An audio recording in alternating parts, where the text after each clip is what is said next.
Everybody, this is David Skrika. So today we're going to look at the CPI. We can see here. So this is well, we're going to look at that in a second. So what this is here is so 1 second, my projector's plugged into my computer. It's gonna bear with me here. Yeah, I just unplugged it. So yeah, we're going to when I plug in the projector, I can see less of the screen. So we'll just quickly look at an article. This is from CNBC, just a kind of headline article. 3.3% was flat, and the biggest thing I guess people really like is that the core rate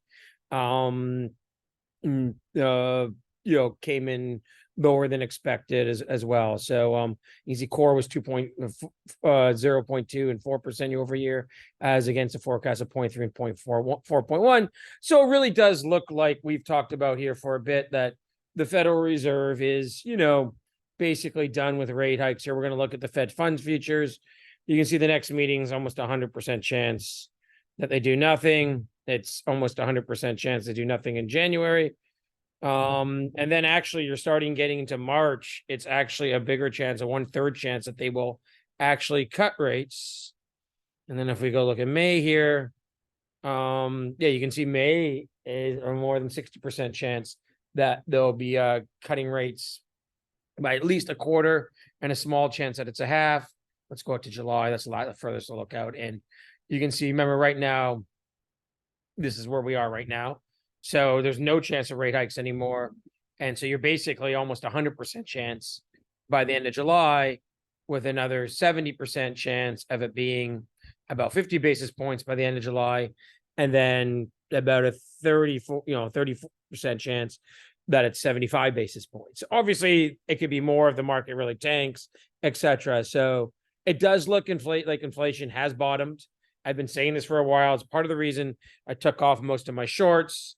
I really like, actually, one thing maybe we'll talk about, I've talked about this in the past, but I think it's important to talk about this again in the future, is I think that if we look at the CPI going forward here, when you go from, regardless if you're in a bear market or bull market, when you go from raising rates to not raising, then to cutting, the best performing asset class, usually in the first 18 to 24 months of that loosening cycle, are gold equities and gold itself. So that's really good. If you go look at, even though gold and gold equities did not really participate in the 90s bull market, the 95 to 96 period in gold and gold equities was, that was kind of when I was really starting out. I was very young. I was still a teenager, but that was like the best junior market I've ever seen. That when Bre-X happened and Diamond Fields happened, 95, 96. So then, and then we go look at 2002, 2003, that period was great for gold and gold equities.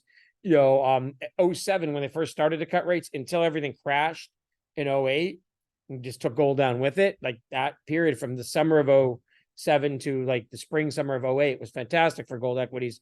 And then after they started the QE in 09, gold equities did great to 2011. So at all of those instances, when there started a cutting cycle, same thing in 2019, that gold equities did fantastic. It didn't matter if you were like in a bear market, like 01, 02, you were in a bear market in stocks, and gold equities did great. Or if you're in a bull market, like they continued to cut in 03 and gold equity still took off, or 95, 96. Now, sometimes if the bull market keeps going on in stocks, gold will start to lag, people go into risk assets, but early on in the cycle. So we're going to show that. I'll show that more in detail. But yeah, so I just wanted to show you this. So this is the CPI, and this is kind of what I think is going to happen here. I think that so this is the trend model, which is kind of, with US dollar, blah, blah, blah, predicting kind of the CPI, where it's going to go.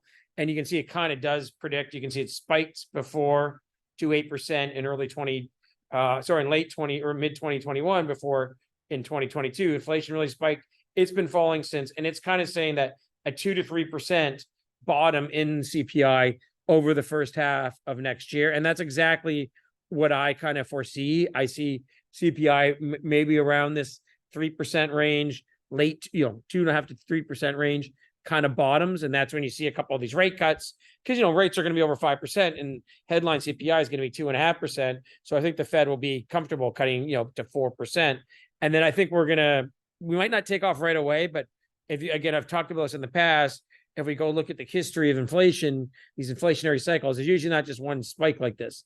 There's 2 or 3 spikes that happened in the 40s, that happened in the 70s. So I think we'll start that next spike. But for now, we're kind of in this Goldilocks scenario for like 6 months, probably maybe 6 to 9 months, where inflation will still be trending sideways or falling, and then and then we'll probably bottom inflation sometime in 2024, and then I think be headed higher in 2025 and 2026. So the question is, how much leeway will the Fed have to cut during this low area of inflation? Will there be a recession? Will there be a big stock market bust that allows them to cut rates at 3%?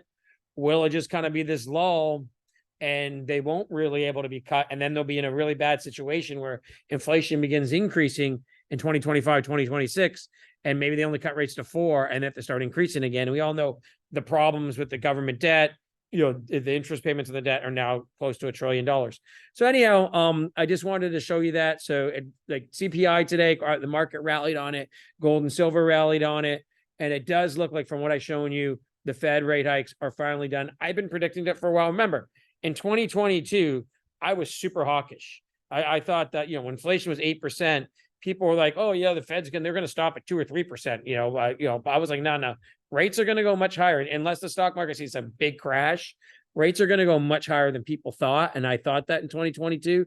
Now I'm on the opposite side, and I've been like this for a while. I've been saying really since the spring and summer that I think we're near the end of the Fed rate hikes. We might get another quarter here and a quarter there, but the big ones are done, and we're going to probably see in the short term Fed rate cuts. So that looks like what's happening. So I hope you enjoyed this stock chart of the day, and we'll have some more tomorrow.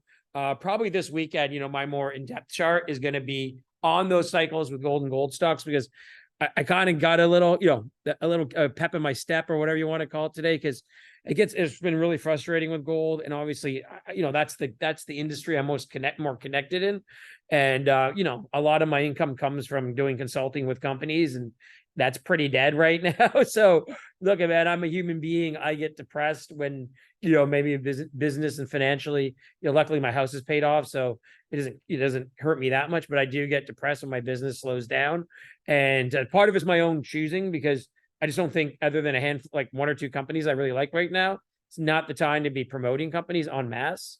So that hurts me financially short term, but I think longer term it's better, because I don't want to really get into the marketing and buying these companies myself if I don't think in the short to intermediate term there's much of a future right there. But the ones I'm into, I really believe are going to do well now in the 6, the Regency Silver, the Carlisle Commodities, etc., will do very well here. And of course, the disclosure is their sponsors of Stock Chart of the Day. I've had consulting agreements with them in the past, etc., etc. So, and actually Regency, I got one going on right now. So anyhow, I hope everyone takes care, had a good Tuesday. We'll be back Wednesday. I'll try to get something out more in the middle of the day. I've been kind of in this thing where I'm doing some other work. I'm helping a pre-IPO deal, raise some money right now. So I'm kind of dealing with that during the day. So these kind of get kicked back to the evening. So tomorrow I'm going to try to, get one out, by say midday or mid-afternoon. Okay, everybody take care.